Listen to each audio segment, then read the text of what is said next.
स्वागत है आप लोग का एसएस क्लासेस में। तो जैसे कि पता होगा दोस्तों, अभी एनसीईआरटी का हम ज्योग्राफी पढ़ रहे हैं, जिसमें कि क्लास 6 से लेकर क्लास 10 तक का ज्योग्राफी पढ़ने वाले हैं। जो अभी स्टार्टिंग हुआ है, चल रहा है, वो क्लास 6 का ज्योग्राफी से चल रहा है। उसमें के प्रीवियस में मैंने 5 चैप्टर्स करा दिए थे। तो आज जो इस वीडियो में हम देखने वाले हैं वो चैप्टर नंबर 6 देखने वाले हैं, हमारा देश भारत। अगर के आप लोगों ने लास्ट पार्ट्स नहीं देखे हैं, जिसमें कि हम आप लोगों को पढ़ाए थे सौर मंडल में पृथ्वी, ग्लोब, पृथ्वी की गतियां, मानचित्र और पृथ्वी के प्रमुख परिमंडल। तो आज ये वीडियो क्लास 6 का ये लास्ट वीडियो होने वाला है। तो अगर के आप लोगों ने प्रीवियस वीडियो नहीं देखी हैं तो जाकर वो जल्दी से देख ले। और एक बार और बताना चाहें, जिन्होंने भी ये सीरीज़ को कंप्लीट कर लिया ज्योग्राफी का सीरीज़ का, या और जो भी हम एनसीईआरटी का सीरीज़ मैं आप लोगों को पढ़ा रहा हूँ, अगर के आप उसको कंप्लीट कर लेते हैं तो न केवल आपका बिहार में जो शिक्षक बहाली हो रहा है उसके लिए, बल्कि आप भारत के कोई भी वनडे एग्ज़ाम जब देते हैं ना, तो आपको डायरेक्ट से डायरेक्ट इसी से सवाल देखने को मिलता है। इसीलिए ये सीरीज़ को सभी लोगों को करना मस्ट है। तो चलिए बिना देर किए हुए हम अपने कंटेंट के ऊपर चलते हैं और यहाँ पे चैप्टर नंबर 6 को हम जिसका नाम है हमारा देश भारत के बारे में हम देखते हैं कि ये बुक में क्या कुछ दिया गया है। अगर कि आपको क्लास 6 का बुक्स नहीं होगा तो आप गूगल से इसको डाउनलोड कर सकते हैं, जिसमें कि यहाँ पे देख सकते हैं इसमें दिया गया है हमारा देश भारत। तो यही चैप्टर्स आज हम पढ़ने वाले हैं। इसमें क्या कुछ दिया गया है, क्या क्या इंपॉर्टेंट पॉइंट दिए गए हैं, ये बुक्स में पढ़ने वाले हैं। ये बुक्स में आप पढ़िएगा तो मैक्सिमम जो चीज़ दिया गया है वो भारत का ओवरव्यू के बारे में दिया गया है, भारत के चौहद्दी के बारे में दिया गया है, भारत के पर्वत पठार वगैरह के बारे में दिया गया है। तो इसी के बारे में हम यहाँ पे स्टार्ट करते हैं। आपको पता होगा दोस्तों, भारत एक बहुत बड़ा भौगोलिक विस्तार वाला देश है। अगर कि आप इसके उत्तर में देखिएगा, यहाँ पे हम मैप निकाल लेते हैं। एक सेकेंड, थोड़ा टाइम दीजिएगा हमको। हाँ ठीक है। अगर के भारत के आप उत्तर में देखते हैं तो उत्तर में आपको क्या नज़र आएगा, तो यहाँ पे हिमालय पर्वत नज़र आएगा। ठीक है, तो याद रखिएगा भारत के उत्तर में जो क्या है, यहाँ पे ये है हिमालय पर्वत। इसका भी मैं पार्ट बताऊंगा कि इसके मध्य हिमालय को क्या बोलते हैं, दक्षिण हिमालय को क्या बोलते हैं, और उत्तरी जो मैदान है जो जिसको गंगा के मैदान भी बोलते हैं, उसका क्या कुछ विशेषता है। तो एक एक करके हम यहाँ पर देखेंगे। पहले इसका चौहद्दी देख लेते हैं। उत्तर में क्या है, हिमालय, याद रखिएगा। और जैसे ही यहाँ के हम भारत के पश्चिम साइड में जाते हैं तो पश्चिम में आपको अरब सागर देखने को मिलता है, और पूर्वी साइड में आपको यहाँ पे बे ऑफ बंगाल यानी कि बंगाल की खाड़ी मिलती है। और दक्षिण साइड में जाइएगा तो दक्षिण साइड में हिंद महासागर आपको देखने को मिलता है। और टोटल ये जो भूभाग है, ये भूभाग आप लोग याद रखिएगा, परीक्षा में पूछता है कि इस भूभाग का टोटल कितना क्षेत्रफल है। तो याद रखिएगा इसका टोटल क्षेत्रफल 32.8 लाख किलोमीटर स्क्वायर इसका पूरा का पूरा यहाँ पे क्षेत्रफल है, याद रखिएगा। और कभी कभी तो ये भी क्षेत्रफल पूछ देता है कि जो यहाँ पे पूरब से पश्चिम की ओर और उत्तर से दक्षिण की ओर इसका कितना, मतलब ये रेंज में आता है। तो याद रखिएगा ये सवाल आपका TRE 3 में भी पूछा गया था। तो अगर के आपको पता होना चाहिए, उत्तर में लद्दाख से लेकर अगर के यहाँ पे आप कन्याकुमारी तक में आइएगा, यानी कि उत्तर से दक्षिण तक में टोटल का टोटल अगर के आप भूभाग का इसका आप लंबाई देखिएगा तो लगभग आपको यहाँ पे इसका जो लंबाई मिलेगा 3200 किलोमीटर आपको ये देखने को मिलेगा। ठीक है, तो ये जो लंबाई होता है ये आपको उत्तर से दक्षिण की ओर होता है।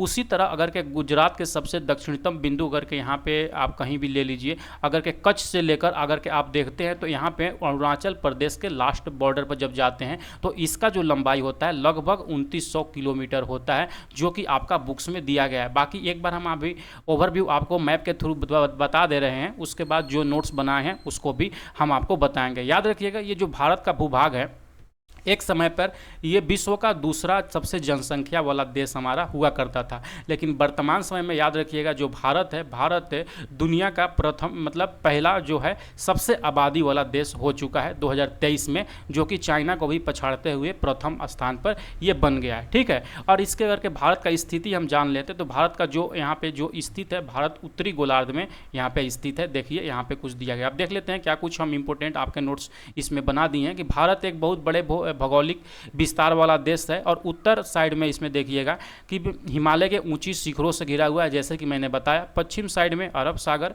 पूरब में बंगाल की खाड़ी और दक्षिण में हिंद महासागर यहाँ पे स्थित है। ठीक है, और इसका जो कुल क्षेत्रफल दिया गया है वो 32.8 लाख वर्ग किलोमीटर है। अगर के उत्तर में देखिएगा लद्दाख से लेकर दक्षिण में कन्याकुमारी तक जो इसका विस्तार है वो 3200 किलोमीटर है। ठीक है, और वही अगर के पूरब में यहाँ पे अरुणाचल प्रदेश से लेकर पश्चिम में कच्छ तक का इसका विस्तार देखिएगा तो 2900 किलोमीटर है। ये सब जो भी चीज़ें मैं बता रहा हूँ आप लोग याद रखिएगा, यही सवाल आपसे पूछा जाएगा। आगे बढ़ने से पहले हम आपको दोस्तों बताना चाहेंगे, जो भी लोग यहाँ पे बीपीएससी टीआरई 4 का यानी कि शिक्षक बहाली 4th फेज का तैयारी कर रहे हैं और चाहते हैं कि उनको एक अच्छा खासा कुछ ऐसा नोट्स मिल जाए जिनसे पढ़कर बहुत ही बेहतरीन मार्क्स से वो पास हो पाएँ, तो आपके लिए रिलीज़ कर दिया गया है बीपीएससी का सिलेक्शन किट। ये पूर्णतः आपके सिलेबस पर आधारित है और जो आपको स्टडी मटेरियल चाहिए टीआरई 4 के लिए इसमें सब कुछ यहाँ पर इंक्लूड कर दिया गया है।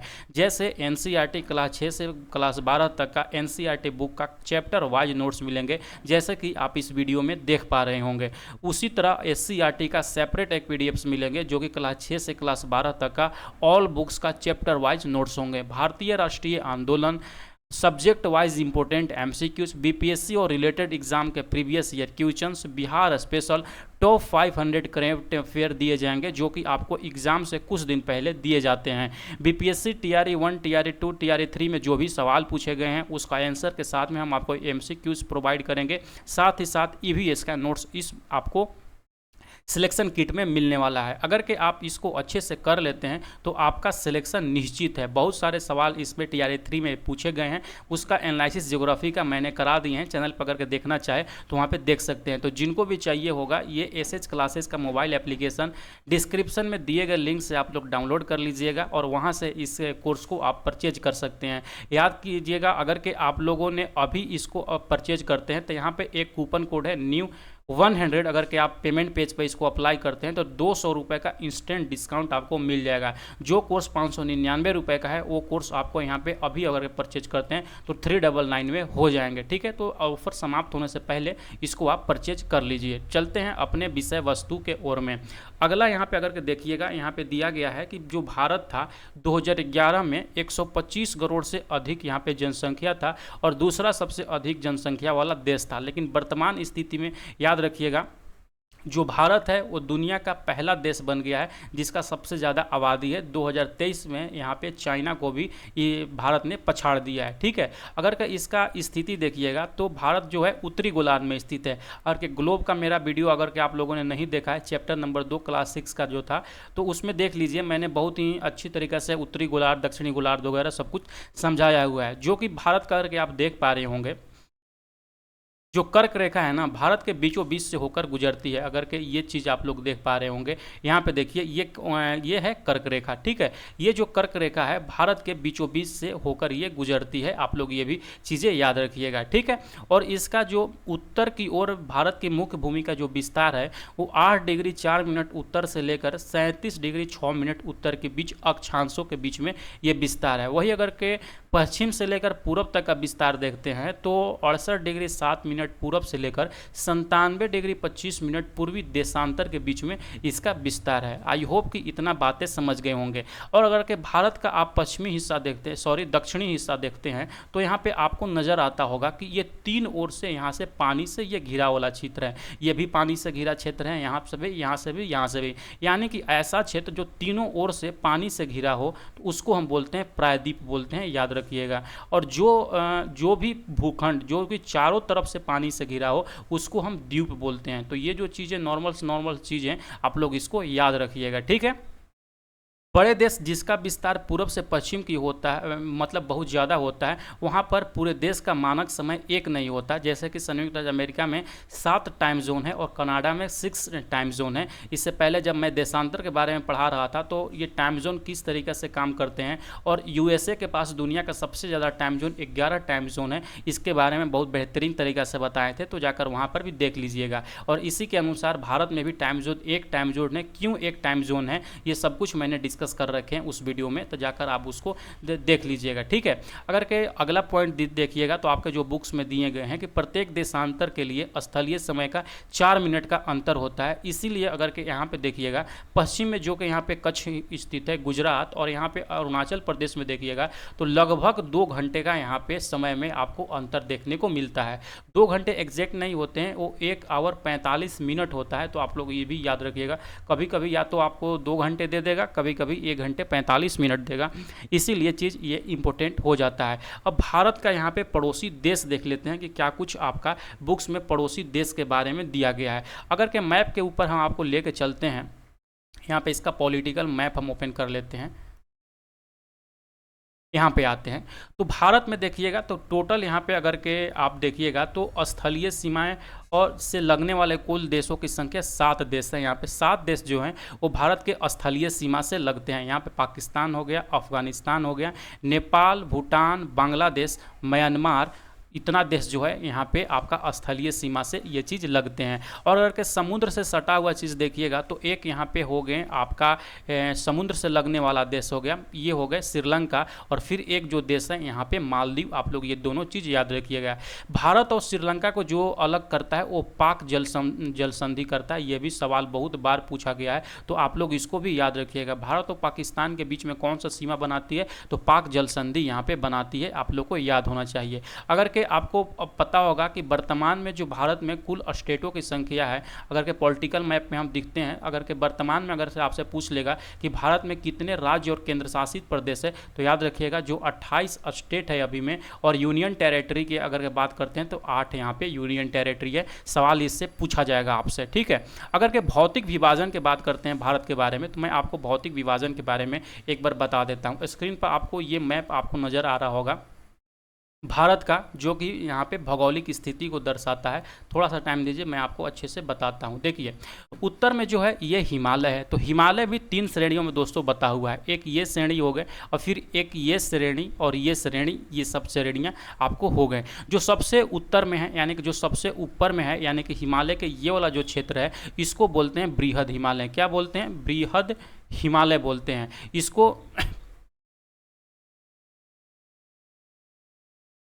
इसको हिमाद्री भी बोलते हैं। आप लोग ये भी याद रखिएगा, क्या? तो इसको हिमाद्री भी बोला जाता है। और जो मध्य हिमालय है, मध्य हिमालय में 2 हिमालय है, एक मध्य के उत्तरी हिमालय हो गए, और मध्य हिमालय के एक जो निचली भाग है यानी कि जो ये दक्षिण में स्थित है, इसको शिवालिक बोलते हैं। आप लोग इसको भी याद रखिएगा, दक्षिणतम भाग को, ठीक है। और जो हिमालय के सबसे अंतिम में यानी कि सबसे दक्षिणतम आता है, वो उत्तरी का मैदान आता है, यानी कि जो ये गंगा नदी और ब्रह्मपुत्र नदी, सिंधु नदी, गंगा नदी और ब्रह्मपुत्र नदी के ये मिट्टी के द्वारा ये बनाया गया मैदान है, इसको उत्तरी गंगा का मैदान भी बोला जाता है। आप लोग याद रखिएगा, बहुत ही उपजाऊ है, तो इससे भी सवाल पूछा जाता है। उसके बाद अगर के यहाँ पे पश्चिम साइड में आइएगा तो पश्चिम साइड में भारत का मरुस्थल पाया जाता है, और भारत के यहाँ पे देखिएगा तो ये उत्तर पश्चिम में अरावली की पहाड़ियाँ यानी कि अरावली की श्रेणी स्थित है, जो कि यहाँ पे महत्वपूर्ण ये भूमिका निभाती है। अगर कि आपसे कभी कभी सवाल ये भी पूछ देता है कि भारतीय मरुस्थल का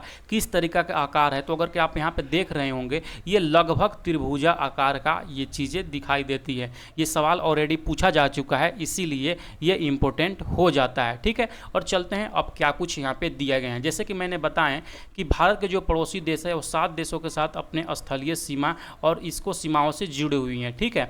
और दक्षिण में जो समुद्र में स्थित 2 द्वीप हैं, श्रीलंका और मालदीव, हमारा पड़ोसी देश है, और पाक जल संधि के द्वारा श्रीलंका से भारत अलग होता है, जो कि मैंने अभी आपको समझा दिए सब कुछ, ठीक है। राजनीतिक और प्रशासनिक विभाजन देखिएगा कि आपके जो बुक्स में यहाँ पे दिए गए हैं उसमें दिया गया है कि भारत एक विशाल देश है और प्रशासनिक क्रियाकलापों के लिए 28 राज्यों और 8 केंद्रशासित प्रदेशों में इसको बांटा गया है। भारत की जो राजधानी है दिल्ली में स्थित है, और राज्यों का बहुत सारे राज्यों का निर्माण भाषाओं के आधार पर भी हुआ है, जिसके बारे में आगे हम पढ़ेंगे। इसके भौतिक विभाजन के बारे में अगर बात करते हैं तो यहाँ पर पर्वत पाए जाते हैं, पठार, मैदान, तट और द्वीप समूह वगैरह भी पाए जाते हैं। द्वीप समूह मैंने बताया आपको कि अंडमान निकोबार द्वीप समूह एक है और एक लक्षद्वीप द्वीप समूह है। ये दोनों जो है प्रवाल निर्मित है। थोड़ा देर में हम इसके बारे में बातें करते हैं कि प्रवाल किसको बोलते हैं।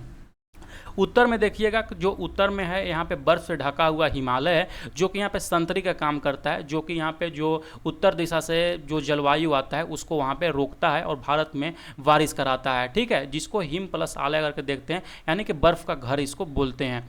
हिमालय पर्वत को 3 समानांतर श्रृंखलाओं में बांटा गया है। जो सबसे उत्तर में जो स्थित है उसको बृहद हिमालय या हिमाद्री बोलते हैं, और ये जो श्रृंखला है विश्व की सबसे ऊंची श्रृंखला है। अब यहाँ पे जो कंटिन्यू वीडियो देखते आए होंगे, कल के बाद मैंने किया था कि जो सबसे लंबी श्रृंखला है, विश्व की सबसे लंबी पर्वत श्रृंखला कौन सा है, आप कमेंट सेक्शन में जरूर से जरूर बताइएगा। अगर कि आप डेली का डेली मेरा लेक्चर यहाँ पे अटेंड करते होंगे, तो मैंने जब पढ़ा रहे थे वहाँ पे शायद आपका पार्ट 4 में, तो मैंने ये चीज़ें बताए थे आपको, ठीक है। उसके बाद मध्य हिमालय जो है, जिसको हिमाचल हिमाद्री के दक्षिण में ये स्थित है। अब बहुत से लोकप्रिय पहाड़ी यहाँ पर स्थित है, जिसके बारे में हम क्लास 8 में यहाँ पे बातें करते हैं, ठीक है। शिवालिक सबसे दक्षिण में स्थित है, जैसे कि मैंने यहाँ पे आपको मैप में ये दिखा दिया कि जो कि ये स्थित है, ये शिवालिक यहाँ पे स्थित है। हिमालय के दक्षिण में भारत का उत्तरी मैदान है। ये मैदान समतल तथा सपाट है तथा इसमें सिंधु, गंगा, ब्रह्मपुत्र और इसकी सहायक नदियों के द्वारा लाए गए निक्षेपों से ये बना हुआ है। अगर कि आप मैप में यहाँ पे देखिएगा तो ये हो गया सिंधु नदी हो गए, ये गंगा नदी हो गया, ये ब्रह्मपुत्र नदी हो गया। ये जो भी नदियां हैं यहाँ से जो आते हैं, तो ये उत्तर का जो मैदान नज़र आता है इन्हीं नदियों के द्वारा लाए गए मिट्टी के से बना हुआ ये मैदान है, ठीक है। आई होप की बातें इतना समझ गए होंगे। और कि भारत के पश्चिम में देखिएगा भारतीय मरुस्थल स्थित है, जो कि मैंने यहाँ पर इस मरुस्थल के बारे में आपको बताया, ठीक है। मरुस्थल स्थित है जो कि शुष्क बर्फ एवं रेतीला स्थान है। यहाँ पे वनस्पति जो होता है बहुत ही कम होता है। और उत्तरी मैदान के दक्षिण में प्रायद्वीपीय पठार स्थित है। यहाँ पे ये जो उत्तरी मैदान है, उत्तरी मैदान करके ये दक्षिण में देखिएगा, तो ये सब जो चीज़ें यहाँ पे आपको दिखाई दे रही होंगी, ये सब जो है ये प्रायद्वीपीय पठार है। प्रायद्वीप मैंने बताया किसको बोलते हैं, आप लोगों ने यहाँ पे समझ गए होंगे, ठीक है। अब इस धरातल पर भी बहुत सारा ऊंच नीच है, यानी कि बहुत सारे पर्वत वगैरह पाए जाते हैं। इसमें बहुत सारे यहाँ पे पहाड़ी श्रृंखला और घाटियां स्थित है। इनके उत्तर पश्चिम में अरावली की श्रृंखला स्थित है। अगर के यहाँ पे देखिएगा, ये देखिए अरावली के श्रृंखला, मैं थोड़ा सा जूम करके इसको दिखा देता हूँ। यहाँ से क्वेश्चंस बनते हैं, इसलिए आपको यहाँ पे जानना चाहिए इस चीज़ को। यहाँ पे देखिए ये जो है ये अरावली का यहाँ पे श्रृंखला है, ठीक है। और अरावली के श्रृंखला के बाद यहाँ पे देखिएगा तो यहाँ पे विंध्य श्रेणी है और यहाँ पे सतपुरा श्रेणी है। और यही दोनों श्रेणियों से अगर के आप देखिएगा ना, तो यहाँ पे नर्मदा और ताप्ती नदियाँ बहती हैं। ये जो नर्मदा और ताप्ती नदियाँ हैं, दोनों जो नदी है वो पश्चिम की ओर बहने वाली नदी है। और ये जो अपना यहाँ पे पानी गिराती है वो अरब सागर में जाकर वो पानी गिराती हैं। आप लोग याद रखिएगा, ठीक है। और पश्चिम में जो है पश्चिम घाट या सह्याद्री घाट, ये जो घाट नज़र आ रहा होगा ये वेस्ट में, इसको पश्चिमी घाट बोलते हैं या तो इसको सह्याद्री भी बोलते हैं। और पूर्व में आइएगा भारत के, तो ये पूर्वी घाट यहाँ पे देखने को मिलता है। अब यहाँ पे दो चीज़ आपको देखने को मिल रहा होगा, जो ये पश्चिमी घाट है ये कंटिन्यूअस रूप में है, कहीं भी तोड़ फोड़ नहीं है। अगर कि यही आप यहाँ पे पूर्वी घाट के बारे में देखिएगा तो यहाँ पे थोड़ा सा हट जगह है, यहाँ पे और यहाँ पे, मतलब ये कंटिन्यूअस नहीं है। सवाल इसके बारे में भी पूछा जाता है, ठीक है। जो पश्चिमी घाट का विस्तार है एक रूप में है और जो पूर्वी घाट है ये बीच बीच में टूटा हुआ है, ठीक है। जैसे कोयला एवं लौह अयस्क यहाँ पे बहुत ही ज़्यादा प्रचुरता पाई जाती है, जो कि हम आगे नेक्स्ट क्लासेस में यहाँ पे बातें करेंगे। आई होप कि बातें इतना समझ गए होंगे। और यहाँ पर देखिएगा ना कि पूरब की और बहने वाली कई नदियाँ हैं, जैसे कि अगर कि आप लोग देख पा रहे होंगे, ये जो कृष्णा नदी हो गया और यहाँ पे महानदी हो गए, ये सब जो नदी है ना ये पूरब की ओर बहने वाली नदी हैं। गोदावरी नदी, महानदी और कृष्णा नदी, ये सब पूरब की ओर बहने वाली नदी हैं। और यहाँ पे जाकर कहाँ पे गिरती हैं, बंगाल की खाड़ी में गिरती है। आप इसको भी याद रखिएगा, ठीक है। और एक बात ये भी पता होगा कि जो गंगा नदी और ब्रह्मपुत्रा नदी अपने मुहाने पर जो डेल्टा का निर्माण करती हैं, विश्व के सबसे बड़ा डेल्टा का यहाँ पे निर्माण करती है, आपको ये भी जानना चाहिए। और अगर के यहाँ पे देखिएगा अरब सागर में, जो कि एक लक्षद्वीप स्थित है, जो कि भारत का यहाँ पे इस पे कब्जा है। और यहाँ पे अंडमान निकोबार द्वीप समूह में देखिएगा, ये भी भारत का यहाँ पे हिस्सा है। ये दोनों जो यहाँ पे द्वीप समूह है, ये प्रवाल निर्मित द्वीप समूह है।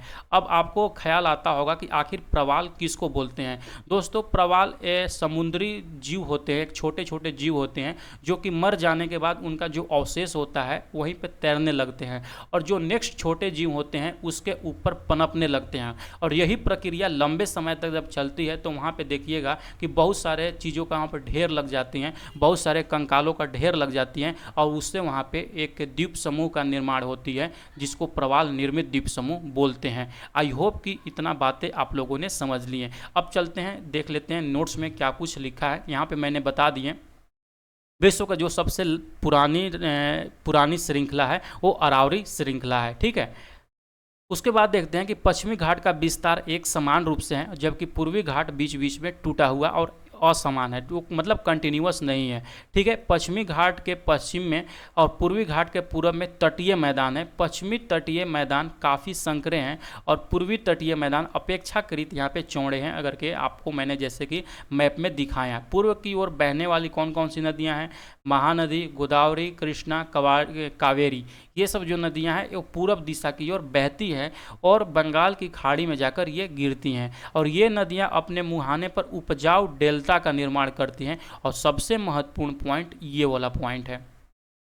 कौन वाला पॉइंट? ये वाला पॉइंट सबसे इंपॉर्टेंट पॉइंट है कि बंगाल की खाड़ी में गंगा एवं ब्रह्मपुत्रा नदियों के मुहाने पर सुंदरवन का डेल्टा बनता है, जो कि विश्व की सबसे बड़ी डेल्टा है। ठीक है, अगला पॉइंट अगर के देखिएगा, यहाँ पे दिया गया है कि गंगा एवं ब्रह्मपुत्र नदियाँ विश्व की सबसे बड़ी डेल्टा का यहाँ पे निर्माण करती हैं। ठीक है, जिसको क्या कहा जाता है?